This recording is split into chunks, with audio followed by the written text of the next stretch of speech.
Okay. So is the slide visible? Yes, ma'am. Yes, ma'am. Okay. So so हम लोग आज पढ़ने वाले हैं कॉम्पिटेंसी मैपिंग, ठीक है. So this is the topic from the unit 3, ठीक है. यूनिट 3 का टॉपिक है competency mapping. So under this first we will study what is competence, ठीक है. Competency is the word derive from the competence. तो कॉम्पिटेंस मतलब होता है कि आपके पास जो भी नॉलेज है, स्किल है, एक्सपीरियंस है, या फिर आपकी एट्रीब्यूट्स और कैरेक्टरिस्टिक्स है, उसको हम लोग कैसे एक इफेक्टिव तरीके से यूटिलाइज करें ताकि हमारा जो गोल है, हमारा जो टास्क है, उसको हम लोग क्या कर सके, अचीव कर सके. तो basically competence means the demonstration of your knowledge, skill, experience and attributes, ठीक है. जो भी हमको जरूरी है कि हमको जो डिफाइंड फंक्शन दिया गया है उसको हम लोग इफेक्टिवली कैसे कैरी आउट करेंगे, ठीक है. This is the competence. Now next is the competency. तो कॉम्पिटेंसी क्या होता है कि हमारा एक स्टेट और क्वालिटी होता है which is being well adequately और well qualified having the ability to perform the specific task. देखो कॉम्पिटेंस क्या है, डिमॉन्स्ट्रेशन है, but competency is the state, ठीक है. जब बोलते हैं ना कि इंसान ने कुछ अचीव कर लिया, मीन्स उसके पास वो कॉम्पिटेंसी है, तो उसका एक स्टेट होता है, ठीक है. एक स्टेट होता है या एक क्वालिटी होता है तो उसने क्या है, अचीव कर लिया है कि अगर उसको कोई पर्टिकुलर स्पेसिफिक टास्क दिया जाए उससे रिलेटेड, तो वो उसको इन अ डेफिनेट वे, ठीक है, और इन अ प्रॉपर वे जो है क्या करेगा, परफॉर्म करेगा, ठीक है. तो कॉम्पिटेंसी में क्या क्या चीजें होती है, it is the description of knowledge, skill, experience and attributes which are necessary to carry out a defined function effectively. And other words में हम लोग कॉम्पिटेंसी को बोल सकते हैं कि हम लोग क्या करते हैं, राइट थिंग्स को करते हैं, या जो भी रिक्वायर्ड थिंग्स को करते हैं विद द रिक्वायर्ड स्टैंडर्ड, ठीक है. हमको हमारे पास क्या होता है, हमने जो भी टास्क परफॉर्म करना होता है उसके लिए हम फर्स्ट ऑफ ऑल क्या सेट करते हैं, स्टैंडर्ड और what we can say benchmark, ठीक है. फिर जो भी स्टैंडर्ड और बेंचमार्क हमने सेट किया है, अकॉर्डिंग टू दैट हम उस टास्क को परफॉर्म करने की कोशिश करते हैं. लाइक हमको task, let's say for an example, हमको जो है स्टैंडर्ड या बेंचमार्क सेट किया गया है कि that we have to complete a task within the 5 days, ठीक है. तो हम लोग क्या करेंगे, first of all first day तो हम क्या करेंगे, उसको उस प्रॉब्लम या फिर जो भी हमको टास्क दिया गया उसको समझेंगे.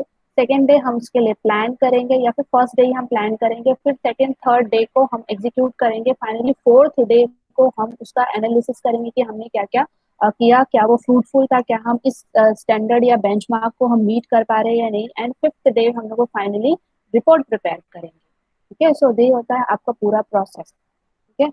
So competency is in what we can say that how that what has been done and how well is to be done, ठीक है. आपने कितने अच्छे तरीके से किया किस काम को, ठीक है, क्या किया और कितने अच्छे तरीके से किया, ठीक है. तो ये होता है आपका कॉम्पिटेंस, ठीक है.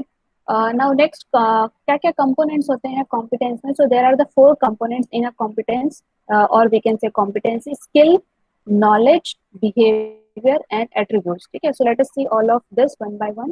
तो first one is your skill. तो स्किल क्या होता है कि आप क्या करते हो, किसी चीज को बार बार प्रैक्टिस करते हो, ठीक है. तो क्या होता है, वो आपकी स्किल या कैपेबिलिटी बन जाती है ना. So skill means basically capabilities which are acquired through the practice, ठीक है, a lot of practice. जैसे आप में से कोई इंजीनियर होगा तो उसको पता होगा मैथ्स. तो मैथ्स को सीखना या मैथ्स को समझना क्या एक दिन का टास्क था, ठीक है. मैथ्स में स्किल होना, एप्टीट्यूड में स्किल होना नहीं. आपको क्या करना पड़ता था जब when you were जब आप स्कूल टाइम में थे, फोर्थ फिफ्थ नाइन टेंथ, ठीक है, जैसा भी था. तो पहले आपने क्या किया, टेबल पढ़ना सीखा, ठीक है, टेबल पहाड़ा. तो क्या हुआ, आपने उसको बार बार रिवाइज किया, ठीक है. सो आपके क्या आया, वो प्रैक्टिस में आया, फिर वो क्या हुआ, आपका स्किल बन गया कि आपने हाँ क्या किया, आपने टेबल टेबल याद कर लिया. फिर हमने क्या किया, उस टेबल को अपने अपने जो कैलकुलेशन में उसमें यूटिलाइज करना स्टार्ट किया. फिर उससे भी ज्यादा हमने अलजेब्रिक इक्वेशन सीखा, ट्रिग्नोमेट्री इक्वेशन सीखा, ठीक है. इस तरीके से क्या हुआ, हमने उसको क्या किया, बार बार प्रैक्टिस किया, तब हम आज हमको ट्रिग्नोमेट्री आज भी याद है. लाइक साइन कॉस टेन क्या होता है, ठीक है, उसका रिवर्स क्या होता है, साइन 30 की वैल्यू क्या है, साइन 60 की क्या वैल्यू है. तो हमने क्या किया, बार बार प्रैक्टिस किया, उस क्वेश्चन को बार बार सॉल्व किया, हमने समझा, उसके बाद फिर क्या हुआ, हमारा स्किल बन गया. लाइक हम क्या है, अभी स्किल्ड हो गए हैं मैथ्स में, ठीक है. हमको स्टिल कोई क्वेश्चन दिया जाए related to the sine cos tan means trigonometry या फिर अलजेब्रिक इक्वेशन से, तो हम लोग तुरंत ही सॉल्व कर लेंगे, ठीक है. So that is your skill. तो ये क्या होता है, this can be for an example आपका फाइनेंशियल स्किल, ठीक है, such as your budgeting, verbal skill, ठीक है, लाइक मेकिंग अ प्रेजेंटेशन, ठीक है. जैसे मैंने एग्जांपल दिया मैथ्स का, ठीक है, मैथ्स लर्न करना is also a skill because ultimately maths क्या होता है, हमारा रियल लाइफ सिचुएशन में यूज होता है, ठीक है. आप कहीं मार्केट में जा रहे हैं, कैलकुलेशन करने में यूज होता है, डिस्काउंट कैलकुलेट करने में यूज होता है, ठीक है. तो this is your skill, Now, next one is your knowledge. So, knowledge is basically something which we acquired through the learning. ठीक है, क्या होता है, लर्निंग जो है कंटिन्यूस प्रोसेस है, एंड थ्रू द लर्निंग हम क्या करते हैं, एक्वायर करते हैं नॉलेज। ठीक है, और नॉलेज किस पे बेस्ड होता है हमारा, एक बेसिकली इंफॉर्मेशन में बेस्ड होता है कि क्या वो इंफॉर्मेशन करेक्ट है, रिलेवेंट है, related to the particular thing. ठीक है, या फिर we can say for the job performance. तो उस नॉलेज जो हमने एक्वायर किया है थ्रू द लर्निंग, उसको हम लोग क्या करते हैं, अप्लाई करते हैं to perform a particular job and such a knowledge of policies and procedures of a recruitment process. ठीक है, ये एग्जांपल है, हम क्या करते हैं, जो भी हमने नॉलेज एक्वायर किया है उसको हम क्या करते हैं, यूज करते हैं to perform a particular job. और ये नॉलेज हम किस तरीके से एक्वायर करते हैं, थ्रू द लर्निंग प्रोसेस। ठीक है, एंड इस नॉलेज को एक्वायर करने के लिए we need to have a proper information और proper body of information. Okay, now next one is the personal attributes. So attributes basically means the characteristics. ठीक है, so personal means the person who has having a some specific characteristics which is inherent to the person. ठीक है, वो उसके अंदर ही है। ठीक है, जैसे आपके अंदर कुछ कैरेक्टरिस्टिक्स होगा जो हो सकता है आपके फ्रेंड के पास ना हो, या फिर आपके सिस्टर या ब्रदर के पास ना हो। ठीक है, so these are the inherent characteristics which are brought to the job, representing the essential foundation upon which the knowledge and skills can be developed. ठीक है, सो कैरेक्टरिस्टिक्स में लाइक वी कैन से, कुछ लोगों का कैलकुलेटिव माइंड होता है। ठीक है, एंड कुछ लोग क्या होते हैं, आर्टिस्टिक तरीके के पर्सन होते हैं। जो कैलकुलेटिव जिनका माइंड होता है वो जनरली कहाँ जाता है, स्टडी में, साइंस स्टडी करने जाते हैं। Let's say for an example ना, लाइक मैं किसी को डिफरेंशिएट नहीं कर रही हूँ, कोई भी पर्सन कुछ भी चीजें कर सकता है। तो लेट्स से जिसका कैलकुलेटिव माइंड होता है वो जनरली साइंस स्ट्रीम में जाता है। ठीक है, लाइक वो मैथ्स पढ़ता है, ठीक है, स्टैटिस्टिक्स पढ़ता है, या फिर कॉमर्स की चीजें पढ़ता है। ठीक है, बीकॉम वगैरह करता है, या फिर वी कैन से अगर उनको और साइंस, अगर स्पेसिफिक साइंस में देखा जाए तो वो मैथ्स से भी रिलेटेड हो सकता है या फिर आपका बायो से भी रिलेटेड हो सकता है। But if a person is artistic kind of person, तो वो कहाँ जाएगा, जनरली हिस्ट्री। ठीक है, या फिर बीए इन हिस्ट्री है आपका, सोशियोलॉजी है आपका, ज्योग्राफी है, ये सब चीजें पढ़ने में जाएगा। या फिर आर्ट एंड क्राफ्ट वाली चीजें लाइक आपका पेंटिंग, डांसिंग। ठीक है, MA in your fine arts, ये सारी चीजें करने के लिए जाता है। सो बेसिकली उसकी पर्सनल जो एट्रीब्यूट या कैरेक्टरिस्टिक्स होती है वो ऑल्सो लाइक आपका जो है फाउंडेशन का काम करती है to build the knowledge and to acquire the skill. Now the fourth one is your behaviour. So behaviour means basically आप जो भी एक्टिविटी परफॉर्म करते हो जो बेसिकली दिखता है। ठीक है, ये सारी चीजें क्या थी, आपकी स्किल आप डिमॉन्स्ट्रेट करोगे तब दिखेगा, this is your inherent part. Knowledge that is also inherent part, जब आप किसी को समझाओगे या बताओगे तब आपको तब पता चलेगा कि पर्सन हैज द नॉलेज और not. And personal attributes, characteristics, ये भी क्या है, इनहेरेंट पार्ट है। बट बिहेवियर ये जो है ये आपका जो है विजिबल वाला पार्ट है, जो क्या होता है जनरली हमको दिखता है। ठीक है, विजिबल है। So this is the observable demonstration of some competency, skill, knowledge and personal attribute. जब क्या करते हो आप अपने स्किल को, अपने नॉलेज को या अपने पर्सनल एट्रीब्यूट्स को शो करते हो, तो वो क्या क्या बन जाता है, आपका बिहेवियर बन जाता है। ठीक है, so it is essentially a definitive expression of competency in that it is a set of action that presumably can be observed, taught, learned and measured। तो आप लोग क्या कर सकते हो, बिहेवियर को ऑब्जर्व कर सकते हो, किसी पर्सन के बिहेवियर को, आप उनको कुछ पर्टिकुलर बिहेवियर सिखा सकते हो, आप क्या कर सकते हो, कुछ चीजें लर्न करा सकते हो उनको, एंड और जो भी उन्होंने परफॉर्म किया टास्क या बिहेवियर उसको क्या कर सकते हो, मेजर कर सकते हो। ठीक है, so this are the four components of your competency. Now next one is the competency mapping, which is the actual topic. So competency mapping क्या होता है, एक प्रोसेस होता है जिसमें हम लोग क्या करते हैं, आइडेंटिफाई करते हैं हमारी जो भी कॉम्पिटेंसीज हैं। ठीक है, identify the key competencies of an organisation और related to the job and incorporate those competencies throughout the various processes और अ जॉब। ठीक है, इन द ऑर्गेनाइजेशन। तो कॉम्पिटेंसी मैपिंग में हम लोग बेसिकली आइडेंटिफाई करते हैं कि क्या क्या हमारी की कॉम्पिटेंसीज है ऑर्गेनाइजेशन की। ठीक है, या पर्सन जो ऑर्गेनाइजेशन पे वर्क कर रहे हैं, एंड ऐसी कौन सी कॉम्पिटेंसीज हैं जो हमको रिक्वायरमेंट में होंगी जब हम ऑर्गेनाइजेशन में कोई पर्टिकुलर टास्क परफॉर्म कराना चाहते हैं, उसको हम क्या करते हैं, इनकॉर्पोरेट करते हैं। ठीक है, लाइक योर जॉब इवेल्युएशन। ठीक है, ये एक इंपॉर्टेंट कॉम्पिटेंसी है, ट्रेनिंग एंड रिक्रूटमेंट। ठीक है, हम यहाँ पे सिर्फ एचआर से रिलेटेड चीजें पढ़ रहे हैं तो इसलिए हमने एचआर का एग्जांपल लिया है। आप अदर चीजें भी you can consider, if it is from the finance तो फाइनेंस से भी चीजें कंसिडर कर सकते हो, मार्केटिंग से भी कंसिडर कर सकते हो। ठीक है, now next, competency mapping is a process an individual uses to identify and describe the competencies of employee that are most critical to the success in a work situation or a work role. So this is like a general statement, nothing much to explain. Now next is need for competency mapping, कि competency mapping की हमको actually जरूरत क्यों है। क्यों जरूरत है? Because of ये क्या करता है, आपका हाई जो टर्नओवर चल रहा है, high turnover basically means employee जो होते हैं वो आपके ऑर्गेनाइजेशन को एग्जिट कर देते हैं, लीव कर देते हैं, ये होता है टर्नओवर। तो जो आपका हाई टर्नओवर रेट होता है उसको क्या करने की कोशिश करते हैं, रिड्यूस करने की कोशिश करते हैं। एंड लो रिटेंशन रेट होता है उसको भी क्या करते हैं, रिड्यूस करते हैं। बेसिकली रिटेंशन रेट को इंक्रीज करते हैं एंड टर्नओवर को डिक्रीज करते हैं। ठीक है। Now next increase in the performance. Ultimately पता है कि एम्प्लॉयज के पास क्या स्किल सेट है, क्या नॉलेज है। ठीक है, वो कैसे अपने स्किल सेट या नॉलेज को यूज करते हैं to perform the particular activity जो बिहेवियर के थ्रू दिखता है। So ultimately through this process क्या होता है, आपका जो परफॉर्मेंस है, एम्प्लॉय का परफॉर्मेंस है ऑर्गेनाइजेशन में, वो इनहेंस होता है। And this will be recognise किया जा सकता है कॉम्पिटेंसी को फॉर ट्रेनिंग नीड्स के लिए। ठीक है। आप क्या करते हो, उनके बिहेवियर से आपको you will get to know ना कि उनको क्या क्या चीजों की और ट्रेनिंग देने की जरूरत है। So this will become a recognised way to find out the training needs. ठीक है। और ट्रेनिंग असेसमेंट में वो बहुत इंपॉर्टेंट रोल प्ले करता है। Next is bond for the organisational change. Same like अगर आपने जो डिफाइंड सेट क्राइटेरिया है या बेंचमार्क है उसको क्या है, या आपने फुलफिल नहीं किया थ्रू द टास्क या जॉब, तो यहाँ पे जो गैप है, ठीक है, उस गैप को फुलफिल करने के लिए we need to implement the change. ठीक है। तो उस ऑर्गेनाइजेशन चेंज को लाने के लिए भी हमको कॉम्पिटेंसी मैपिंग करने की जरूरत है। Help help in succession planning. तो succession planning basically means your कुछ की पोजीशंस होते हैं। ठीक है। कुछ की पोजीशंस लाइक योर जीएम के पोजीशंस हैं, लाइक अदर एग्जीक्यूटिव्स हैं, सीईओ हैं, या फिर आपके मैनेजर हैं। तो ये सारे पोजीशंस जो होते हैं वो क्या है, कब एम्प्टी हो रहे हैं और क्यों एम्प्टी हो रहे हैं, उनको स्टडी करना। और क्या हम उस पोजीशन पे हमारे एग्जिस्टिंग जो इम्प्लॉयज हैं उनमें से किसी के पास ऐसी की कॉम्पिटेंसीज है कि हम उनको यहाँ पे प्लेस कर सकें। ये होता है आपका सक्सेशन प्लानिंग। ठीक है। तो लाइक की पोजीशंस में क्या है, आपके जीएम है, ठीक है, मैनेजर्स हैं, एंड अदर लेवल एग्जीक्यूटिव्स हैं। ठीक है। तो ये जो प्लेसेस हैं जब भी वैकेंट होते हैं किसी भी वजह से, ठीक है, लाइक रिटायरमेंट की वजह से हो सकते हैं, या जो पर्सन है इन्होंने लीव कर दिया, किसी अदर ऑर्गेनाइजेशन को ज्वाइन कर लिया, ठीक है, जो भी व्हाटसोएवर रीजन, जब ये वैकेंसीज क्रिएट होती है की पोजीशंस की, तो हम चेक करते हैं कि हमारे पास ऑलरेडी एग्जिस्टिंग एम्प्लॉय में से ऐसा कोई पर्सन है क्या जिनके पास ऐसा स्किल सेट है कि वो क्या कर सकें, इस जो पोजीशन है उसको फुलफिल कर सकें। ठीक है। तो हम क्या करते हैं, उनको बस थोड़ा सा ट्रेनिंग या डेवलपमेंट दे देते हैं। ठीक है, ट्रेनिंग दे देते हैं, कुछ डेवलपमेंट जो अपॉर्चुनिटीज है वो दे देते हैं, कुछ स्किल उनमें एक्वायर करा लेते हैं, देन उनको फाइनली प्लेस कर देते हैं टू दिस की position, that is the succession planning.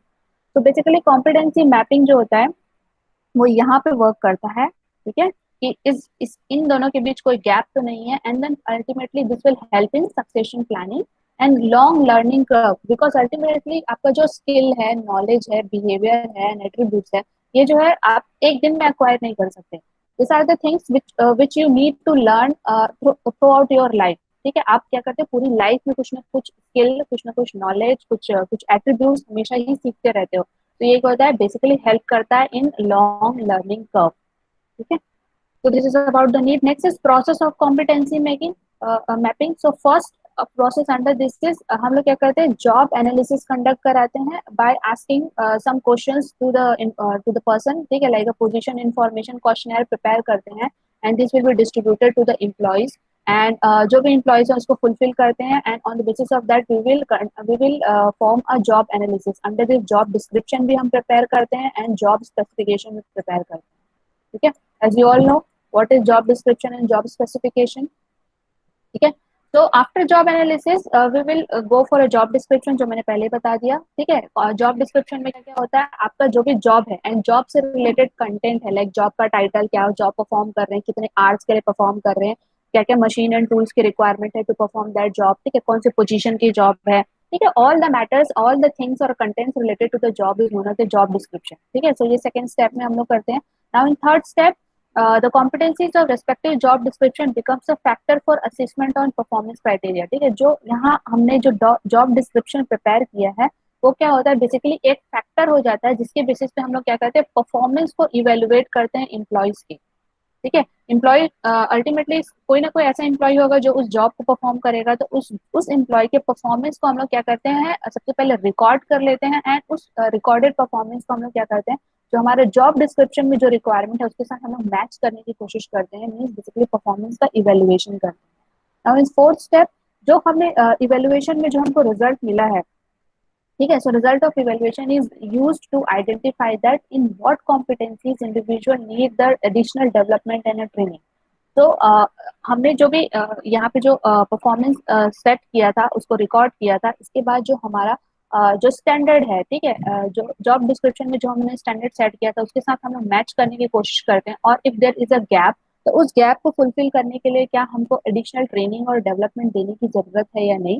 तो दिस इज दिस जो गैप जो फाइंड आउट करने की प्रोसेस है, ठीक है, इसको बोलते हैं हम लोग competency mapping. Okay.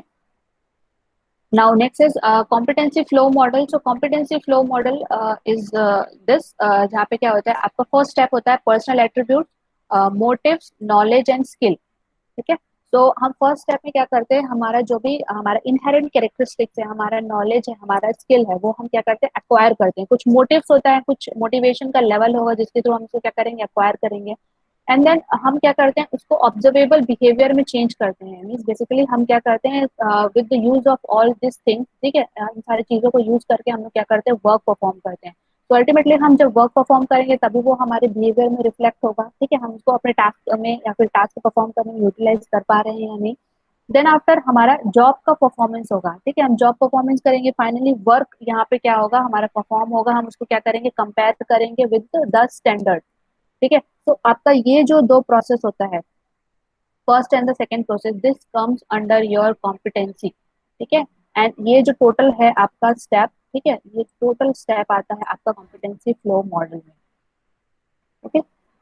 Now next is the kind of competencies that can be included in the competency model. So क्या क्या competencies you can include? First one is the differentiating competencies. So differentiating basically means you have to differentiate between the two kinds of competencies. Like एक superior competency होगी, एक mediocre competencies होगी. Like कुछ लोग होते हैं superior performer होते हैं, जिनको कोई भी टास्क दिया जाए तो वो उनको बेस्ट पॉसिबल वे में करने की कोशिश करते हैं. लाइक अगर दो पर्सन है, दोनों को एक एक्स दिया जाए, कुल्हाड़ी दिया जाए और उनको बोला जाए कि like you have to cut this tree. तो एक पर्सन क्या करेगा, सबसे पहले मोस्ट ऑफ द टाइम पे उस कुल्हाड़ी को शार्प करने की कोशिश करेगा. ठीक है, शार्प करने में जितना टाइम लगाएगा उससे कम टाइम उसको उसको क्या करेगा, उस पेड़ उस ट्री को काटने में लगेगा. बट कुछ अदर पीपल होते हैं जो क्या करते हैं, जैसे उनको एक्स मिला वो बेसिकली ट्री को कट करना स्टार्ट कर देते हैं. वो ये नहीं सोचते कि उनके जो एक्स में जो शार्पनेस है, उस लेवल की शार्पनेस है या नहीं कि वो उस ट्री को कट कर सकते हैं. तो ये क्या है, डिफरेंशिएट कर पा रहे हो आप बिटवीन सुपीरियर परफॉर्मर कौन है एंड मीडियोकर परफॉर्मर. ठीक है. सो डिफरेंशिएटिंग कॉम्पिटेंसीज इंक्लूड करता है लाइक रिजल्ट ओरिएंटेशन. सो यहाँ पे जो फर्स्ट पर्सन था, ठीक है, जिसने क्या किया, सबसे पहले अपने एक्स को शार्प किया, वो क्या था, रिजल्ट ओरिएंटेड था. एंड इन्फ्लुएंसर था, इन्फ्लुएंस था उसके पास कि हाँ मुझे ये काम करना है. एंड उसने कुछ अदर इनिशिएटिव लिया कि मुझे सबसे पहले एक्स को शार्प करना है. Then after I can cut the tree in less time as compare to the second person. ठीक है. Next is threshold competency. So threshold, as you know, threshold means एक स्टैंडर्ड, एक लेवल होता है, एक मिनिमम स्टैंडर्ड लेवल होता है. Threshold का मतलब ही यही होता है कि कुछ हम एक थ्रेशोल्ड लेवल सेट करते हैं. So which is the minimum level of proficiency is required to a job success, but the higher level of proficiency is not highly correlated with the superior performance. यहाँ पे क्या बोल रहा है कि आपको थ्रेशोल्ड कॉम्पिटेंसी में एक मिनिमम लेवल ऑफ प्रोफिशिएंसी, ठीक है, या मिनिमम लेवल ऑफ कोई भी एक स्टैंडर्ड है, हम वो सेट करेंगे.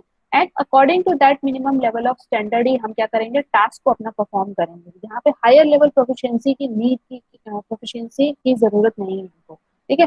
वो जनरली हायर लेवल प्रोफिशिएंसी एक सुपीरियर परफॉर्मेंस के लिए जरूरी है. पर कुछ लोग ऐसे होते हैं जो मीडियोकर ही होते हैं, एंड वो मीडियोकर ही होके एक एवरेज स्टूडेंट होके ही बहुत अच्छा कर जाते हैं, या फिर एक एवरेज पर्सन होके ही बहुत अच्छा कर जाते हैं. उनके लिए हमारा threshold competency. Next is transformation competency. So transformation competency is at managers and employees are generally weak. If improved, will most likely to result in improved performance. So ये है basically आपके weak employees के लिए. ठीक है. This is for your superior person, this is your mediocre person, and this is for your weak person or weak employees के लिए. So weak employees basically means वो उनके पास knowledge या फिर skill set में कमी नहीं है, वो है उनके पास, but they don't want to utilize that in a work. ठीक है, उनके पास स्किल है, नॉलेज है, एट्रीब्यूट्स है, ठीक है, सब कुछ है, but they don't want to use that. Are that persons are referred here. Weak मतलब ये नहीं कि वो कमजोर है. ठीक है. तो हम क्या करेंगे, उनको कुछ ट्रेनिंग सेशंस, कुछ कंसल्टेशन सेशंस, कुछ डेवलपमेंट सेशंस, ठीक है, ये सारी चीजें देंगे. सो इसके थ्रू क्या होगा, they will feel motivated towards their work and then वो क्या करेंगे, फाइनली अपना परफॉर्मेंस को इम्प्रूव करेंगे। That is known as the transformation from weak to somewhat like आपका एवरेज काइंड ऑफ एम्प्लॉइज है। ठीक है, so this are the three types of competency model that can be utilised in this process. ठीक है, now the next is benefits of using the competency model for companies के लिए क्या क्या है। So this are the general statement, nothing much to explain. ठीक है, so I am just reading, that is reinforce the corporate strategy, culture and vision, establish the expectation for performance excellence, which will result in a systematic approach of professional development. Next is increase in effectiveness of a training and professional development program. ठीक है, जो क्या करता है, link करता है आपके behaviour को विद योर सक्सेस क्राइटेरिया। ठीक है, this will provide a common framework and a language for discussing, that is how to implement and communicate the key strategies to the employees. So this will provide the common understanding of the scope and requirement of specific role, and this will provide the common organization wide standard for career level that enables the employees to move across the business boundaries. Okay? So simple, very simple statement. Now next is for the manager.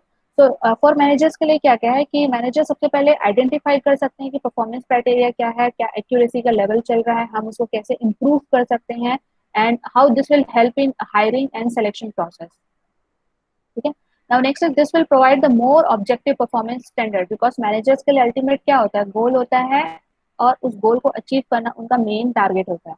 तो ये मोर objective performance standard को identify या फिर provide कराता है। So this will clarify the standard of excellence.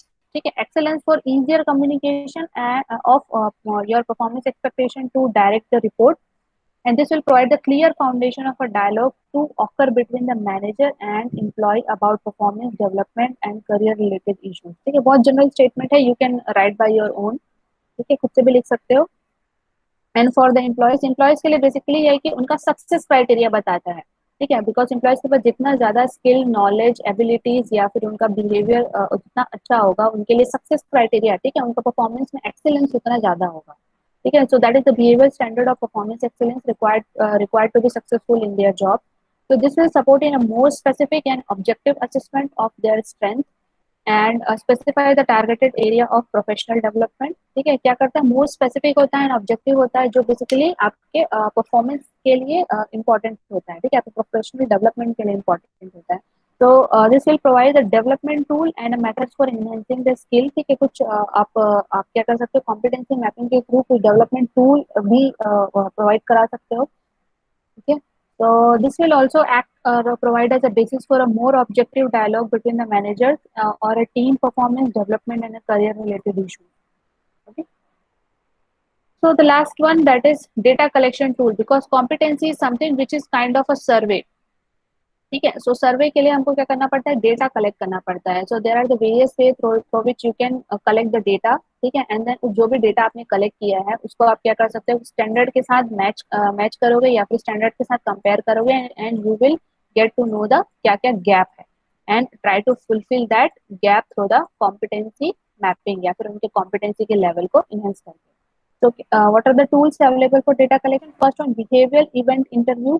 ठीक है, आप उनके बिहेवियर से रिलेटेड आप उनका इंटरव्यू ले सकते हो, उनसे कुछ क्वेश्चंस पूछ सकते हो डायरेक्ट फेस टू फेस। ठीक है, and next is expert panel. कुछ एक्सपर्ट पैनल्स अपॉइंट किए जाते हैं टू स्टडी जो एम्प्लॉयज है उनके परफॉर्मेंस से related. Next is survey. Next is expert system. ठीक है, कुछ एक्सपर्ट सिस्टम भी जनरेट कर सकते हो, लाइक कुछ कंप्यूटर सिस्टम में कुछ ऐसे सॉफ्टवेयर भी होते हैं जिनमें आप डेटा डालेंगे एंड आपको रिजल्ट मिल जाएगा। ठीक है, तो this is expert system. Next is job analysis. As you all know, ये तो सबसे मस्ट है किसी भी टाइप को सर्वे करने के लिए। तो जॉब एनालिसिस के अंदर you need to prepare job description and as well as your job specification. Next is role analysis. ठीक है, so role analysis basically means आपका जो रोल है वो क्लियर होना चाहिए, रोल में किसी भी टाइप की एम्बिग्यूटी नहीं होनी चाहिए। ठीक है, कि कौन सा टास्क किस मैनेजर को या किस एम्प्लॉय को परफॉर्म करना है, ये डिफाइंड होना चाहिए। That is known as the role analysis, and this role should be defined according to the skill, knowledge, behaviour and attributes of an employee. Okay, next is direct observation. Directly you can observe the employees, like employees work perform कर रहे हैं and उनके superiors उनको देख रहे हैं और अपने अपने पास जो भी उनके पास चार्ट होगा उस चार्ट में वो उनको क्या कर रहे हैं, मार्किंग दे रहे हैं। So this is also the way to collect the data. ठीक है, so this is about the topic of your competency mapping.